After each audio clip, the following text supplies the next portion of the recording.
So lean into whatever it is that you're feeling that you like in that season of your life. So for a little bit of time, like it was really that funny side that I really loved and enjoyed doing. And then it switched to that more like authentic kind of girl boss vibe. And now I'm really loving like, this new side of showing the real estate piece. And so I think it evolves, but stick with what you enjoy doing first and then let it evolve from there. It's not love. Another episode of Simplifying Social Media. Today, I'm joined by Lindsey Joe out of the DMV area. Welcome to the pod, Lindsey. Thank you for having me. I'm so excited to be here. I'm super excited. I love your mission statement. You are a passionate advocate for female realtors, and you have over $100 million in closed sales, which is huge. How long have you been in real estate? I've been a realtor now for about 8 years. 8 years. And just for context, tell us a little bit about team size, production, just so we know kind of where you're at, and then we'll dive into some social media stuff.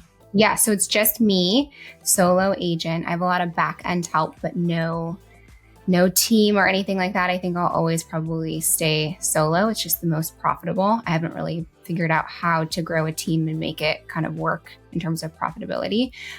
So just me, and a little over 100 million sold in the last 8 years personally. And I average anywhere from like 10 to 20 million a year, which I don't love to say because sometimes I feel like it's a little cringy when people throw out the numbers. But since you asked, usually about 10 to 20. Yeah, I feel like it's helpful for our listeners just to kind of know what is this person doing as far as marketing strategies and things like that. Yeah. What percentage of that do you feel is coming from socials? So this year, really a bunch has come from social media, but it took me about a year of consistent posting to really see the return on it. So this year I can trace back like 71,000 in net income from social media this far. Now some of those are like buy sells, so it's 2 transactions for one person, but I'm a big numbers person, and so I can trace back like a little over 70 so far this year from social media. I love it. Congratulations. Thank you. That's like, as if anyone else is marketing through social media, they know that it's not easy to do that. And so that just shows like how hard you've worked, and congratulations is definitely in order. So thanks.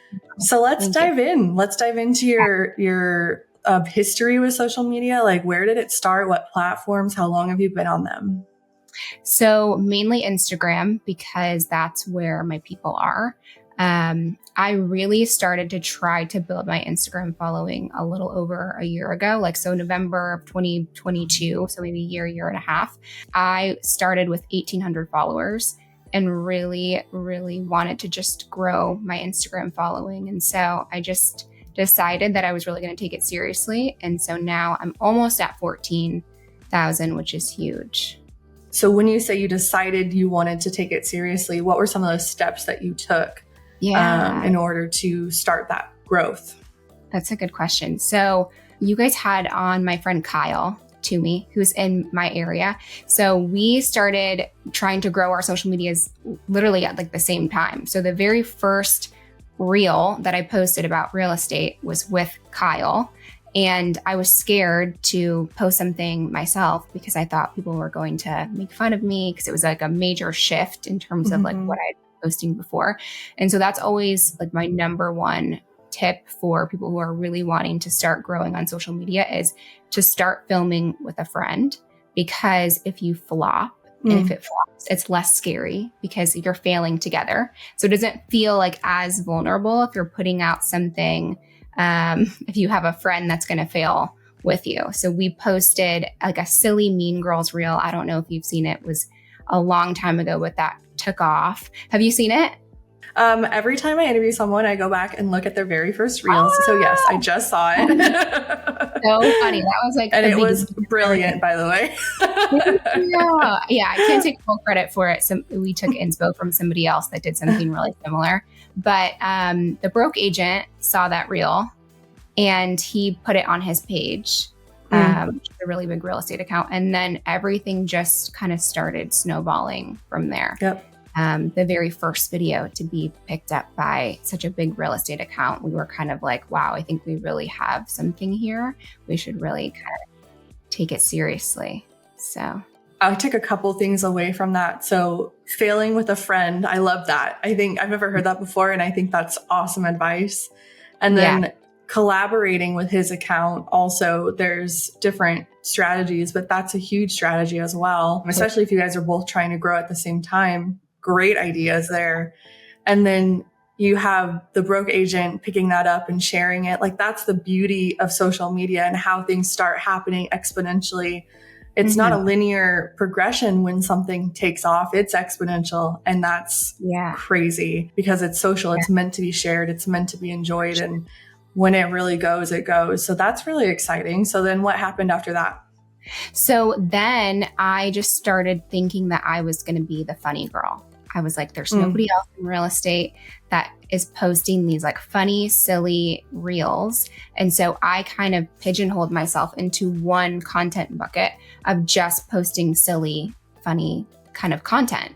And what I realized is that it's okay for your content to kind of develop over time, and it's okay to evolve. And I think if we're not evolving, there's a problem, because we can kind of get stuck in one content pillar, and we never want to get stuck. We always want to be constantly evolving and changing. And one thing that I love to do is ask my audience what they actually want to see from me, because I was convinced that they did not want to see real estate from me. Like, convinced. I was like, there's so many realtors that are posting these home tours and day in the life videos, and that's just not me. They don't want to see that. And so I randomly threw up a poll one day and I was like, do you want to see more real estate on my page? Showings, listings, all the things. And 97% of people said yes, they wanted to see more of that. And so that was like a really good indicator to me that, okay, I need to kind of evolve and switch things up, because it was funny girl. And then it was, really my heart is always to be authentic online, because I feel like there's not a ton of realtors that are super authentic. I feel like it's a lot of wins all the time, just showcasing just listed, just sold. And so I really wanted to bring that authenticity to the real estate space. So it went from funny girl to authentic to now like a mix of, okay, I'm going to show you some wins because that's what you guys want to see, but also stay true to myself and really showcase that like authentic side of being a human realtor. Was that scary? A little bit. Yeah. But I think of vulnerability kind of like a muscle. Like, the more that you do it, the harder you work that muscle, the easier it becomes and the stronger you become. And I feel like it really has helped a lot of people, because just being authentic and kind of sharing what I'm going through personally, I've had so many people reach out and say, oh, thank you so much for sharing about your mom. My dad has, MS, or my grandma went through this, or I've been struggling behind closed doors. And so I have a really big heart to kind of help those agents who are struggling, because I know how it feels to feel isolated and feel alone and feel like you're scrolling social and it's just win after win after win. And so it was hard, but I always try to think of who I'm serving when I'm posting stuff like that, like who it's reaching and like who I'm helping. And so that kind of takes the pressure off a little bit for me. If it performs well or if it doesn't, it's like, it's going to hit that one person that really needs to see it. And so I think of her when I'm posting. Yeah. I just got a little emotional. I lost my dad. I lost my dad recently to ALS. And that was something that, thank you. That was something that I was hesitant to share on my page, because I was like, it has nothing to do with real estate services. But in my heart and my head, it did, because I wouldn't have started my business without him. So it became kind of like part of my brand story. And same, like so many people reached out and it's like, I lost my dad here. Like, they felt connected to me because I was open and honest about that. But on the flip side of that, like I'm also working on being vulnerable and sharing about myself in certain aspects. Like I really grew with my Canva Hacks for Realtors videos, which I'm like super comfortable because I was a teacher. So I'm like 100% comfortable making educational videos. Right. But when it comes to like, I watched one of your videos, which I really liked, where your editing was like, oh my God, my eye bags right now are like on 10 and like this and that. And I was like, dude, this is amazing because everyone feels that way. But nobody's like talking about it. And so I was like, I really want to be more like that. And that's something I'm trying to, you know, be more authentic with my content and something that I really looked up to when I was watching your content. So I just wanted to share that with you. Thank you. Yeah, I always say to like, I think we're most powerfully positioned to serve the person that we once were. And so I totally understand, you know, what you're kind of going through, just because my mom was diagnosed with early onset Alzheimer's. And so I just remember what it felt like to be scrolling through social and just feel like it was just win after win after win. And I felt so depressed and so alone and so isolated. And so now it's like, I need to be that person that I needed in 2022 when I was scrolling and sad and depressed. You know what I mean? And so I think that's so brave of you to be that person too. And I think we need more of it in real estate. It's a fine line too, because like I also didn't want my brand to come off as like super sad all the time. Yeah, totally. But I also think there's a fear there because the just listed and just sold, like that's safe content. Like it's been done, it's been proven, people like it, whatever. But it's almost to the point where people tune it out. I think I was listening to one of your reels where you're talking about commercials and people kind of tune out commercials now. Totally. People tune it out now because it's like overkill. So being able to be a little bit more authentic in your content and open up about yourself, it's more scary. It's less easy. Oh, for sure. But I think it gets the best results. And I think a mix is always good.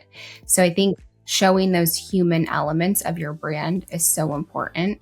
But then also, you know, and I'm learning this too, it's okay to showcase that you're still winning, you know, That's just the way that you showcase. So instead of like a just listed or a just sold, think of like a fun way to showcase that you just sold that house. Like I had, I'm working on a few things right now, but there was one video that I just did where I had the dad who bought the house and his two daughters come who loved my social media and they loved watching all my videos. And I'm like, well, let's do a video together. So I got these little like spray paint cans of pink stuff. Yeah. And so that's like a great way for social proof. And then you can collab with that other account. So I can collab with the dad, the buyer, because I'm not in it.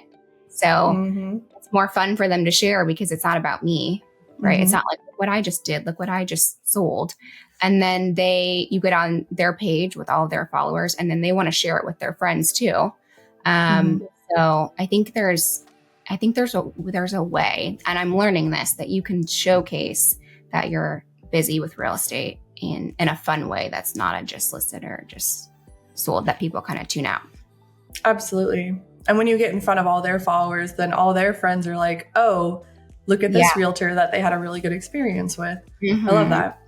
Yeah. Okay. So let's shift gears a little bit towards you're a pro at your lead magnets.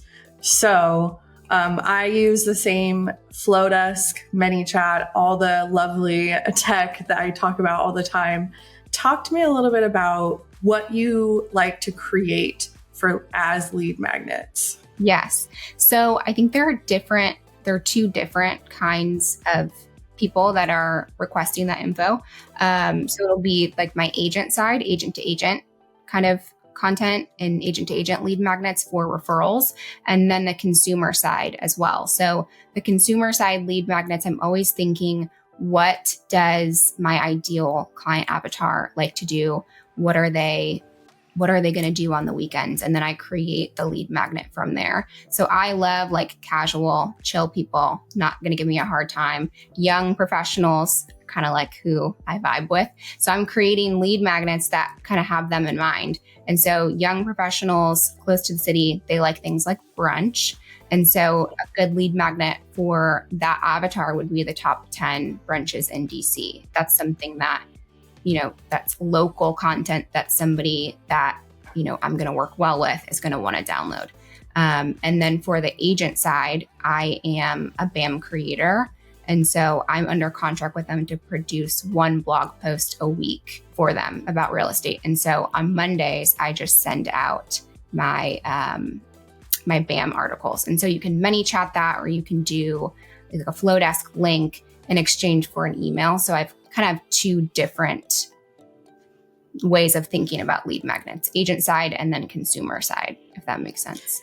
Am I correct when I say you're creating content for both consumers and agents right now? I think now I am. I think for a while, I kind of got stuck in just the agent to agent content, which it's fine because it's giving me a lot of referrals this year so far and a lot of closed deals, which is great. But I think I kind of get in my head sometimes too. I want to make sure that I'm also setting a good example for the agents who follow me. And so I don't want them to kind of get stuck in just creating agent to agent content, because I do think that's the hardest to kind of yield results versus if you were to do that hyper local kind of content or showcasing your wins in a fun way with real estate. Yeah. I think agents will get on, a lot of my clients will get on social media and kind of naturally fall into the agent to agent content without knowing it. And they're just like, why do I have all these agents following me? Yeah. They're like not really sure like what happened.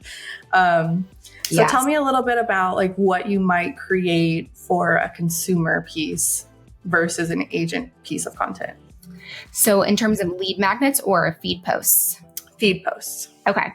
So for agent to agent, I think the open house one that I did was a pretty good example. That one I think is like 72,000 views. I think it might be my highest views so far for anything I posted. So that was just like a day in the life kind of piece where I just said, come along with me as I get ready for my open house today. And then I just showed what I was doing throughout the day to kind of get ready for that open house. So I threw like a mega open. And you were sharing like all your marketing ideas and stuff, right? Yes. Yeah. Okay. And I showed them what I was doing kind of in preparation for the open house. So I said, like, I started my morning. That's the eye bag one. Yes, that was the one where I was like, I love this. Yeah. So I said I started my morning cutting out 40 door hangers for the neighborhood. And then I showcased like walking the neighborhood and hanging the door hangers. I had rented a Kona ice truck for the neighborhood because I wanted the open house to be really busy. So I showcased like a few clips of the open house. And then I had a company called Card My Yard come out and do a big open house sign on the front lawn. So I showed that as well. So I think that hit more agents, but I also think it could be consumer side too, because I'm showcasing what I'm doing for listings. And there's going to be consumers that see that too and think, oh, wow, she's really going above and beyond. I would want someone like that to service my listing. So I think sometimes they can hit both. I think that one hit more agents though. And then in terms of like feed posts for consumer facing, I think anything that you can do that showcases your wins in a fun way instead of like a just listed and just sold. So social proof in a different creative kind of way.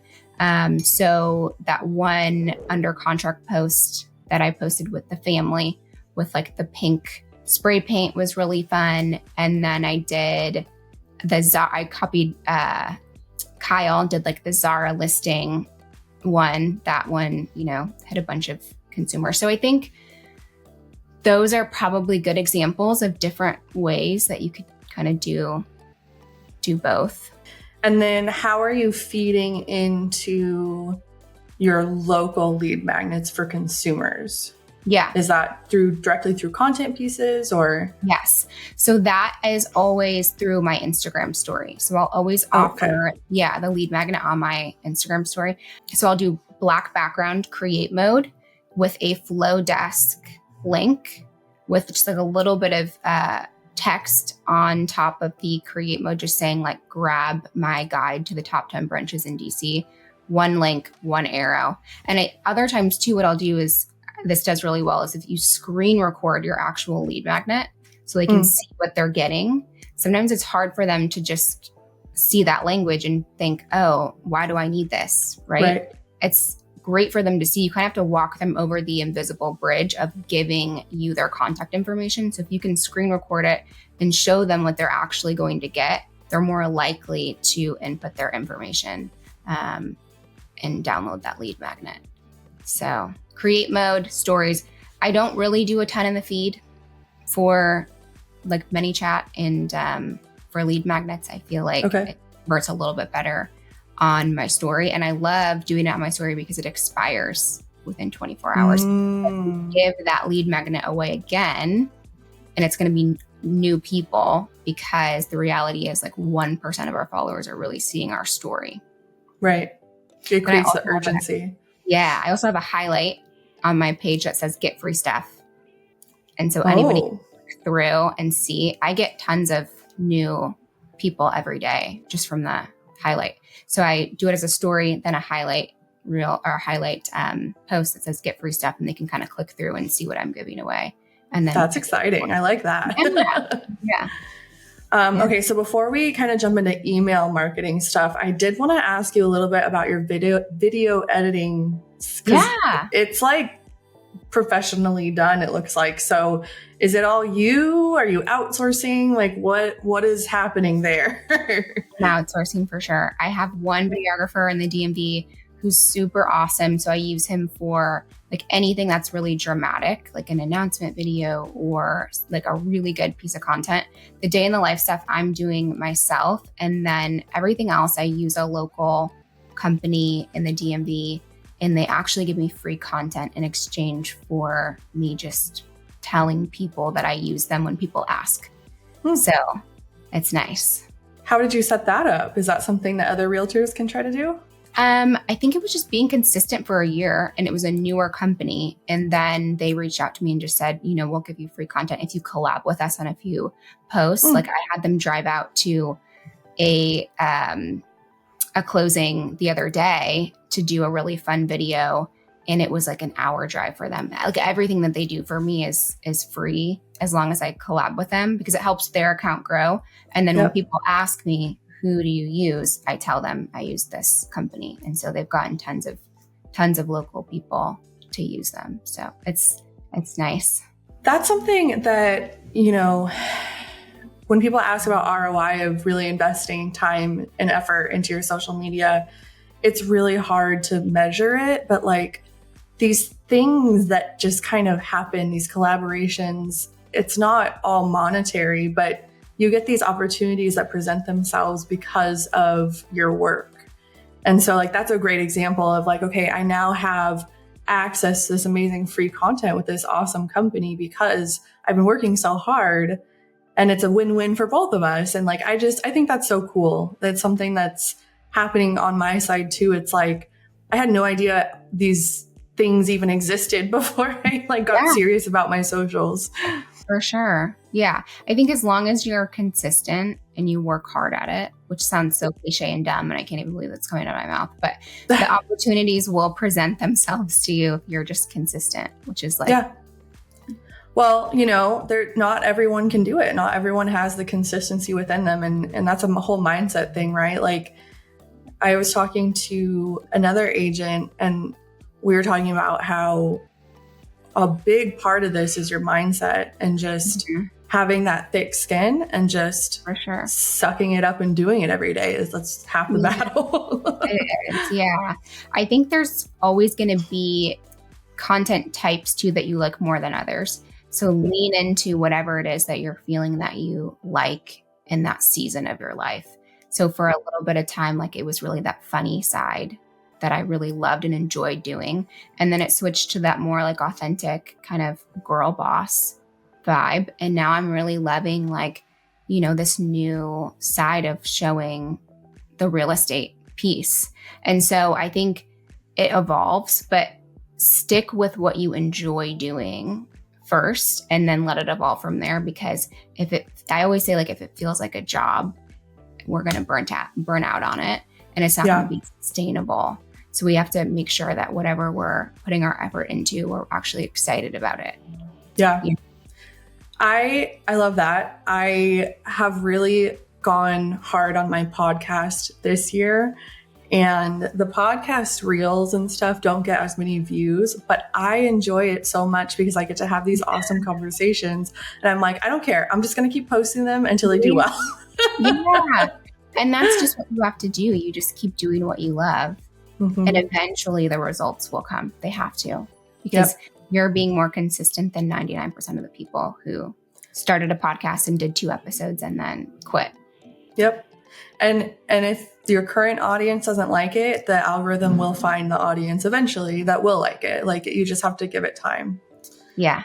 Agreed. Okay. So let's switch over to email now. So this is really interesting. So you've done the work, you're starting to get the email leads coming in. Let's talk about consumer side first, because you already talked a little bit about agent side. What are you now emailing to your consumers to stay top of mind? Because 99.9% of these leads are not ready to buy or sell right now. So what are you doing with your email marketing? Yeah.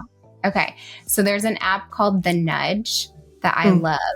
And so The Nudge will go around and they have influencers that video different things that are happening in your area, and like really fun things that, you know, that will catch your attention, if that makes sense. So I just pick 4 to 5 things that The Nudge is offering that week, and I will copy and paste it into my flow desk and send that out in an email on Fridays to my consumer side.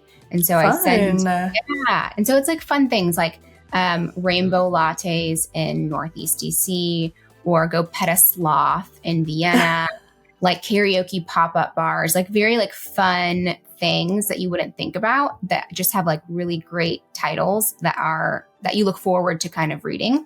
Yeah. So I send that every Friday. I don't send any real estate stuff. I don't send anything because, and you might feel differently about this, so I'm curious about your opinion, but I feel like real estate only impacts our lives like 1% of the time. So the other 99%, we have to keep people engaged. And so I'm always thinking, what email would I want to open? Before I send anything, post anything, do anything, I'm like, what would I want to receive in my inbox, and what would make me click? And I would probably click on something that was like, go get a rainbow latte in Northeast DC, or go pet a sloth in Vienna, or go check out this new karaoke pop-up bar that's in, you know, whatever area. So I don't even sprinkle real estate, really. It's just because they already know I'm a realtor. They follow me. That's how they get into my email list. Yeah, no, I would agree with that. People only care about the real estate content when they want to buy or sell. And that's not, I mean, you guys are in such an interesting niche where they only make this transaction a couple times in their life, right? So you have to figure out how to stay top of mind for years and years and years without becoming annoying. Exactly. And how do you provide value without overdoing it? But I think that the hyperlocal stuff is gold. And we have the Nudge here. I didn't realize, I thought the Nudge was only in Dallas. I didn't realize Nudge was nationwide. Yeah. That's really cool. I love the Nudge. They come up with the coolest stuff. So cool. Great tip there. What else? Anything else that you guys email out? Nope. That's it. Just Fridays. Just that? Yeah. But my people they love it so much. They're like, I love your Friday emails. They're so fun to look through. Even if they never go do any of the things, it's just, they know that it's there, and they're constantly seeing my name every week. Lindsey, Lindsey, Lindsey on Fridays. And that's just a testament to consistency. I have an older client, and he farms his neighborhood, about 200 homes, and he mails out a postcard with a recipe every month. Oh. And that is how he builds his business. And he walks his neighborhood every morning, and everyone's always like, when's the recipe coming? When's the recipe coming? I tried that recipe. It was so good. Like, you just have to figure out your thing. I have another, he's not my client, but he was my client for a hot minute. But anyways, he did notepads for like 20 plus years. And so he's known as the notepad guy. So it's like, you just find your thing and just repeat. Yes. Repeat. Find the thing that's fun that you like. Yeah. That's recipes. Stay on that, but just do it. over and over and over again. And then you'll become known for that thing. People will start to look forward to it. So yeah, that's just what has worked well for me. I try not to reinvent the wheel a ton. If it's working well for me, then that's what it is. Fridays, you're getting an email from me about cherry blossom things that are happening in DC or karaoke pop-up bars. Yeah, agent side is just the blog post. Again, I'm trying not to reinvent the wheel. I already have to produce that one piece of content for Broke Agent Media. So I'm sending that on Mondays around like 4 p.m. I try to stay consistent with the timing, but I've never missed a Monday in over a year of sending that email out. And that has helped tremendously with agent-to-agent referrals too, because they're constantly, agents are seeing Lindsey Joe Monday. Every Monday for over a year, you've seen my name in your inbox and you're constantly just thinking, she's in DC, she's in DC. So I think that has helped a lot with agent-to-agent referrals as well. Has it helped with recruiting at all? It's hard for me to trace back in terms of recruiting. It's hard to know if it's from the emails or if it's just from social and the videos. Yeah. Usually people will just reach out on social media. I think the announcement videos are really what has helped me attract over the last 6 months. When you say announcement video, what do you mean? So somebody moving from one brokerage over to another. Yeah. Mm-hmm. Okay. So I always try to create really fun, different announcement videos. But for a while too, I was getting stuck in the same kind of content for those too. It was like the same boss wave kind of feel, like we get out of the luxury car and we're walking around and then the real logo pops up. So I just did like kind of a different one yesterday where somebody who joined me really kind of told their story about how they were on food stamps and then became like a very successful realtor, and how she's showing her daughters that you can do anything if you have grit and hustle. And so again, just going back to the point that we should always be kind of trying to evolve our content. So I'm really trying to evolve that piece of it as well too. Let's end with one more thought of how to like kind of add in like some more creativity into someone's content. That's tough because I feel like things kind of come naturally to me in terms of being creative. But I would say, and we kind of talked about this already a little bit, but I would say like before you post anything or before you share anything, think, would I want to open this email? Would I want to like this post? What do I want to see? Right? Like the spring cleaning tips that we're about to send in the email, is that going to be something that you would open yourself? Or same, would you want to like that on someone's feed about spring cleaning tips or daylight savings time? So like I would say in terms of creativity, before you post something, think, what would I want to like, or what would I want to engage with? Yeah, because we attract who we are on socials, especially, for sure. Yeah. Love it. Where can everybody find you? Instagram is probably the best place. I'm Lindsey Joe on Instagram with 3 Ys. 3 Ys _Joe. Thank you so much for your time, Lindsey. Thanks for having me. Thank you so much for tuning in to Simplifying Social Media. Let's stay connected on Instagram at Realtor Social Media Marketing. And if you're interested in working with me, head over to thesimpletouches.com and see all my social media marketing services for real estate agents. And I'll see you guys on the next episode.